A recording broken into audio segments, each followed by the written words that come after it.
Eu terminei a prova do B1 e em 2 semanas eu já estava inscrita num curso para o B2, um curso para prestar com uma prova do B2. Como era um período ainda aqui na Alemanha de pandemia, bem no final, assim, do meio para o final da pandemia, tinha muita falta de professores, não eram todas as escolas que estavam dando cursos, né, presenciais, ainda não era tão comum, pelo menos aqui na Alemanha, o negócio do curso online. Eu moro aqui na Alemanha há 5 anos, agora vai fazer 5 anos, mas como era ainda tudo muito novo, eu morava numa cidade diferente, que era menor também, foi meio complicado para encontrar professores. Para mim, quanto antes eu me inscrevesse num curso do B2 e prestasse a prova assim que eu tivesse terminado a prova do B1, eu teria mais chances, minhas chances seriam muito maior de conquistar o B2, né, o certificado, por eu tá fazendo tudo assim um atrás do outro, porque as coisas estariam frescas na minha cabeça. Lê do engano.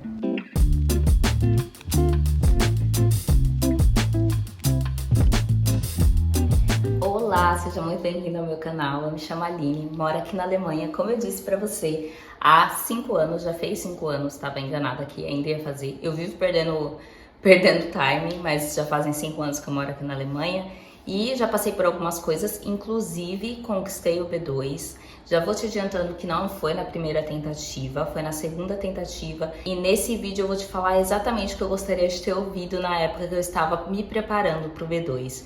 Foi uma época bem tensa, principalmente a segunda tentativa, porque como eu falei, eu comecei um curso imediatamente quando eu terminei o B1 e numa época que não tinham professores suficientes. O professor que me deu o curso, que me vendeu e que me deu o curso era o dono da escola que eu estudei e ele simplesmente não sabia o que ele estava fazendo. Eu tive muito azar, né, vamos dizer assim, pelo fato dele ser um professor de filosofia, ser um falante de alemão. Ele achava que estava apto a dar cursos de alemão, né, dar cursos preparatórios para o exame que eu ia prestar, que foi o exame do TELC. E foi assim muito frustrante para mim. Pessoalmente aqui dividindo com você, foi extremamente frustrante. Ele nos fez, né, a turma toda, acreditar que em 6 semanas todos estaríamos preparados para prestar para o B2. Tinha algumas outras pessoas na mesma sala que eu que mal falavam, assim, tinham muita dificuldade de se expressar com o básico, tinham muita dificuldade de se comunicar, de entender o professor mesmo na aula. Então, assim, era muito claro que nós não estávamos preparados, mas ali naquele momento o foco dele era mesmo o dinheiro, infelizmente, e pela ânsia de querer fazer tudo muito rápido, né, querer conquistar o B1 e aí conquistar o B2, e eu tinha visto que com o B1 eu tinha me preparado bem, tinha tido um professor legal e tinha sido relativamente, assim, fácil. Eu achava que assim que eu conseguisse fazer o B2 eu conseguiria passar. E aí paguei por esse curso de 6 semanas, com um professor que ele dava em todas as aulas ditados, ele falava a palavra e nós escrevíamos. Ou ele lia um texto no livro que a gente tinha ali para acompanhar, ele ficava lendo os textos e a gente ficava reescrevendo esses textos. Essa era a minha aula de B2. E óbvio que quando eu fui prestar a prova, eu tive um choque, porque em nenhum momento eu ouvi as coisas que eu vou te falar aqui nesse vídeo e que teriam com certeza não só me poupado tempo, mas também a frustração, porque depois que eu não passei no B2 eu fiquei muito chateada. Eu tinha colocado assim todas as minhas fichas que eu conseguiria naquele momento, o certificado, o nariz tá coçando, mas não deu. E aí nesse momento que eu vi que eu não passei, foi uma frustração muito grande ter chego lá, sentado, olhado para uma prova que eu não fazia ideia do que era, do que estava por vir. Fiquei muito perdida, assim, muito chateada também. E aí eu fiquei um período de quase 7 meses sem tocar num livro de alemão, didático, um romance, nada. Eu não tinha alegria nenhuma de estudar alemão por conta desse trauma, vou dizer assim, dessa frustração que eu tive com o exame, a preparação do exame B2. Então, por isso que nesse vídeo eu vou dividir com você exatamente o que eu gostaria de ter ouvido e te dar dicas. Eu vou tentar dividir em 5 blocos de dicas. E se você tiver dúvidas ou quiser trocar figurinha aqui, tem a seção de comentários aqui embaixo. Vou ficar feliz de te responder ou de ver que vocês estão participando, porque sempre ajuda alguém mais. E é isso, espero que você goste do vídeo. Se você estiver nessa fase do B2, ele vai ser excelente para você. Então vamos lá. Eu fiz umas anotações para não me perder. Coloquei aqui no meu papelzinho. E a primeira dica que eu vou te dar, não tem como fugir disso, é conheça a prova. É importantíssimo conhecer a prova, não só quais são as sessões, porque é uma prova bem sistêmica, né?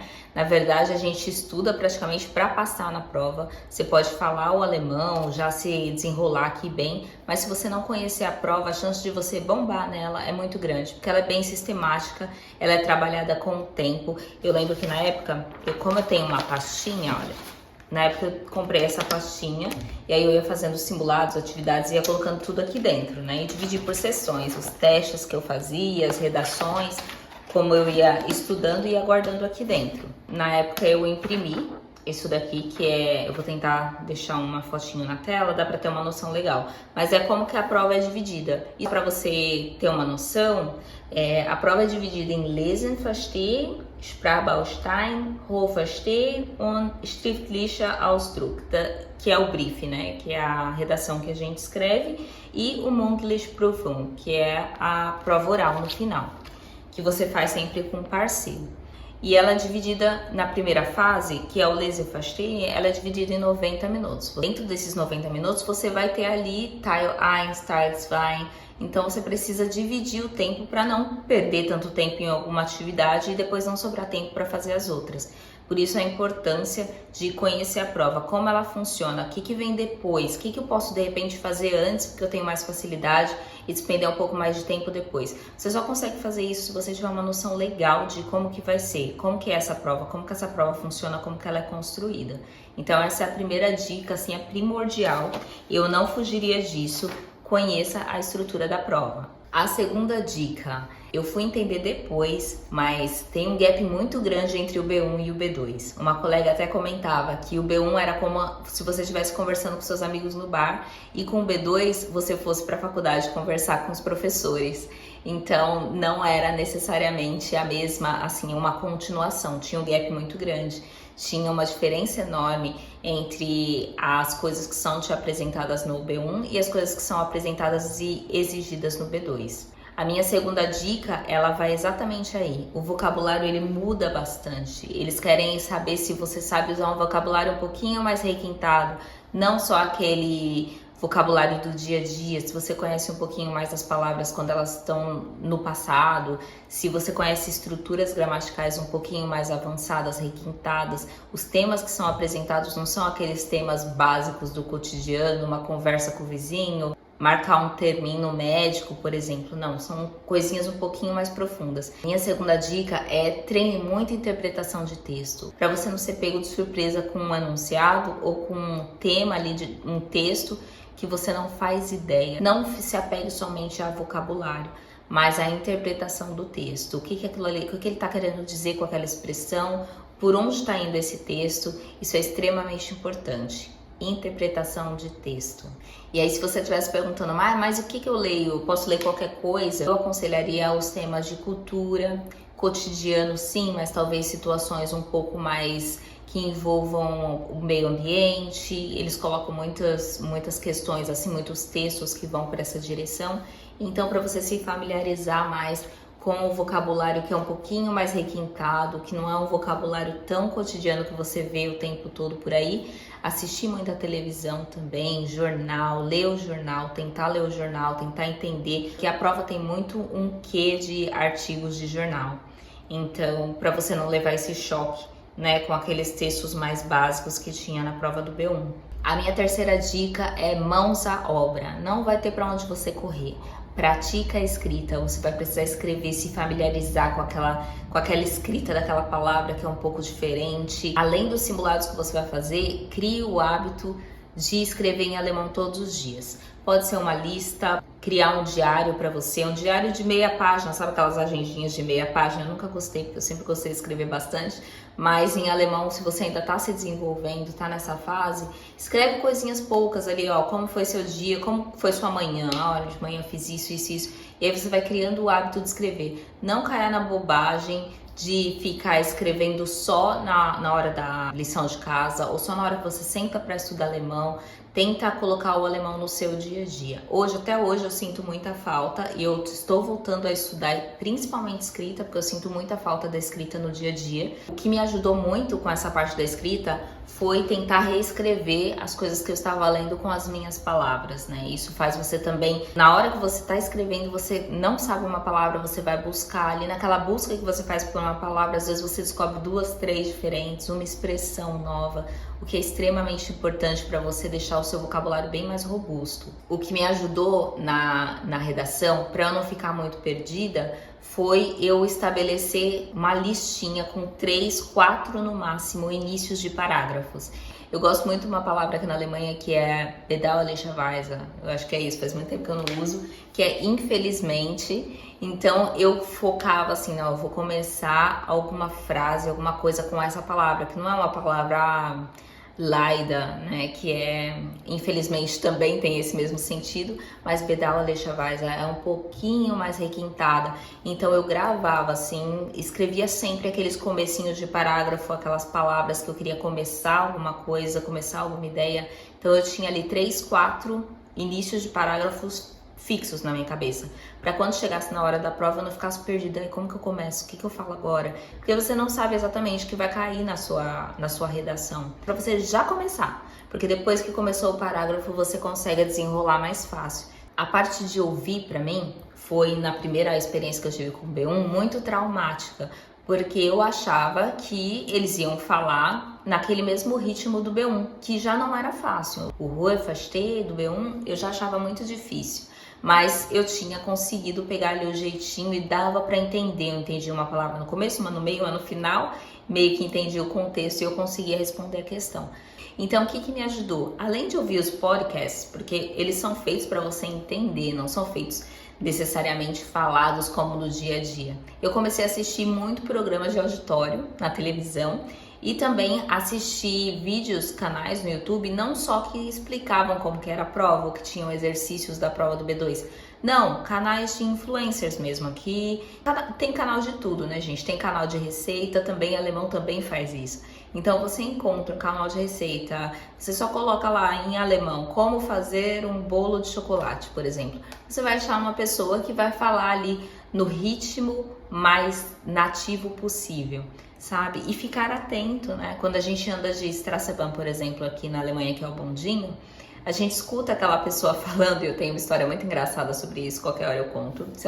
Se esse vídeo não ficar muito longo, eu conto no final. Mas tem aquele som que fala ali, que é um som que vem dos alto-falantes ali do Straßenbahn, e eles vão te colocar em situações reais. Então, preste atenção, né? Não entre no Straßenbahn, já pega seu celular e vai ali, sei lá, ver alguma mensagem e se desconectar.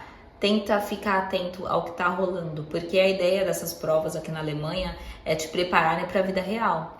Então, viva a vida real. Tiver a oportunidade de escutar o rádio alemão, não só ficar músicas, escute o rádio alemão, como eles falam, como eles vão pedir a próxima música, porque melhora, assim, no princípio pode ser que você não entenda nada, e eu não entendia muita coisa no princípio, rádio, TV era muito complicado. A única coisa que eu gostava de assistir era o German Next Top Model, que é com a Heidi aqui, que é um programa que eu já gostava desde o Brasil, então quando eu vim pra cá só tinha alemão, e aí eu comecei a assistir. Hoje em dia eu consigo entender, sei lá, 90% do que eles falam, mas no começo eu colocava legenda, até hoje eu coloco legenda ainda em alemão, né? Na minha televisão eu consigo fazer isso. Presto atenção, hoje eu consigo entender tudo, às vezes estou de passagem, escuto a televisão e entendo, mas isso é treino, precisa ser treinado. A minha última dica, que é a quinta dica, foi rápido, pra mim foi rápido, parece que eu tô falando bem rápido. A última parte da prova, como no B1 também, é o Mundlichprüfung, que é a hora que você vai conversar. Você vai ter um parceiro lá, né, que ou é selecionado na hora ou é alguém da sua turma ali que você mesmo escolhe. Na minha primeira tentativa, eu não tive a chance de escolher o meu parceiro. Foi uma pessoa aleatória que estava lá na sala, também não tinha parceiro, vinha de outra escola, então colocaram a gente juntos. Se te acontecer a mesma coisa de você, no momento que você chegar, você não tiver afinidade nenhuma com a pessoa, nunca ter visto a pessoa, ou já ter visto, mas não teve muito contato, não conseguiu se preparar com ela antes da prova, já chega com um plano. né? E eu cheguei com um plano, lembro que o rapaz estava meio perdido, não sabia como que a gente vai falar, não sei o quê, porque você tem um tempo de preparação ali antes de você entrar para fazer o prof, você consegue conversar com o seu parceiro. E aí eu já cheguei com um plano para ele, eu falei, olha, vou falar para você o que você acha, e aí você seja positivo, mas também em algum momento faça uma estrutura negativa para eu poder, né, retrucar aquilo ali, e tem o passo a passo, né? Então ele entendeu e ali a gente ficou meio que estruturado. Não é treinar e decorar, porque isso não dá certo. Não vejo como isso dá certo, porque lá na hora você não sabe qual que é o tema que vocês vão receber. Então, o ideal é chegar com um plano mais dominante, né? Porque às vezes a pessoa tá tão nervosa que ela tá mais lost do que você. Mas se você se preparou bonitinho, escutou aqui as dicas que eu tô te dando, você já chega com um plano assim, olha, vamos fazer assim, eu vou te falar 2, 3 perguntas e aí você vai me responder no começo que sim, a segunda que não. Fazer um plano para deixar as coisas meio arranjadas. Isso eu fiz na minha primeira prova e foi a melhor nota que eu tive, embora nas outras partes eu não tenha passado. Mas o que eu fiz na minha segunda oportunidade, quando eu pude escolher meu parceiro, né? Lógico, escolhi uma pessoa que eu via que tinha interesse também. Ela é uma ginecologista aqui, uma querida. Ela vem da Síria. Uma pessoa muito interessada, porque eu sabia que tinha algumas pessoas na sala que assim, tanto fazia quanto não ter o certificado, o curso estava sendo pago pelo governo, aquele negócio que a pessoa não estava muito interessada. Então é óbvio que eu não, se eu pudesse escolher, não faria com uma pessoa que não está tão interessada, porque precisa ter uma parceria. E aí, o que eu fazia com ela? A gente mandava pelo menos 2 vezes por semana. Escolhia um tema, ele escolhia um, eu escolhia outra, pegava de um simulado. E aí preparávamos um scriptzinho, ela na casa dela e eu na minha, porque nós tínhamos que fazer isso online, né, por conta do Covid, a gente não podia se encontrar. E ela tinha uma bebezinha pequena também, não lembro. A gente fazia uma videochamada, e não muito longa, assim, no máximo de 30 minutos, 40 minutos. E aí chegávamos ali com o tema preparado e simulávamos como se a gente estivesse apresentando para um examinador. Então, o que aconteceu com essa prática da gente, né? A gente chegou a fazer isso umas 5, 6 vezes antes da prova. Quando chegou no dia da prova, a gente estava super tranquila, lógico, né? Não tava super tranquila, porque é o dia do exame, né? O dia do exame você tá nervoso, não tem como. Mas como a gente já tinha tratado das coisas, feito os ajustes, né? Toda vez eu via que ela tinha dificuldade de repente de falar alguma palavra e a gente encontrava um sinônimo ali nos nossos treinos, ou a gente tinha já um jeito de se olhar que a gente entendia, a gente criou uma afinidade. Então era como se eu estivesse fazendo a prova com uma conhecida mesmo, com uma pessoa que eu sabia que estava ali para me apoiar. Quando ela percebia que eu estava nervosa, ela tomava e falava, porque é isso que o examinador quer ver. Ele não quer ver só se você fala certinho, se a estrutura da frase está perfeita, se o verbo está exatamente no lugar que ele tinha que estar. Ele quer ver se você consegue fluir, se você consegue manter uma comunicação e se você não entender, você pergunta e por aí vai. E quando você não conhece ou você não testou, não treinou isso com o seu parceiro, é muito grande a chance de, com o nervosismo do momento, você engasgar, você ficar repetindo as mesmas coisas. Uma dica importante também para esse momento da prova é sorria, abre a boca, fala alto. Lembro que tinha uma colega de classe que ela falava muito baixinho, mesmo quando na hora de apresentar para o professor alguma coisa. Ela falava muito baixinho, parecia que ela ia chorar a qualquer momento. E aquilo ali, com certeza, para o examinador essa pessoa não consegue se virar, não vai conseguir, depois daqui, não vai conseguir ir numa consulta médica, como que eu posso dar esse certificado? Não vai conseguir fazer uma entrevista de trabalho, não tá apta a viver aqui. E aí a pessoa não conquista o B2. Mas eu espero de verdade que com esse vídeo, com essas dicas, você não, como eu disse, não ganhe só tempo, mas também evite frustração, não fique surtando aí na sua casa. É óbvio, você vai precisar despender tempo. Eu estudava todos os dias de 2 a 3 horas, o que eu nem considero que é muito. Eu sentia que era muito porque eu fazia um curso intensivo que ele era de 5 horas, eu ficava 5 horas dentro de um curso, era assim, passava a manhã inteira no curso, então acabava, eu ia, almoçava e voltava para os livros, voltava a escrever, né, eu separei um cronograma para aquela época que eu estava estudando, que era totalmente diferente, por exemplo, do cronograma que eu uso hoje, como uma pessoa que já tem esse certificado, que já mora, já trabalha aqui na Alemanha, eu preciso continuar estudando. Eu vou até ver se eu faço um novo vídeo para atualizar, tem um vídeo aqui no canal que é um cronograma de estudos, e ele é bem quisto por vocês, eu sei que vocês usam. Eu vou atualizar ele aqui com o que eu tô usando, vou também tentar compartilhar a minha rotina de estudos mais aqui, porque eu sei que alguns de vocês estão nessa fase. Se você for uma dessas pessoas, me deixe saber o que você gostaria de ver por aqui, o que você gostaria de ouvir das minhas experiências também, vou ficar feliz em dividir. E é isso, espero que você tenha gostado, deixa seu like e grande beijo, até a próxima. Tchau, tchau!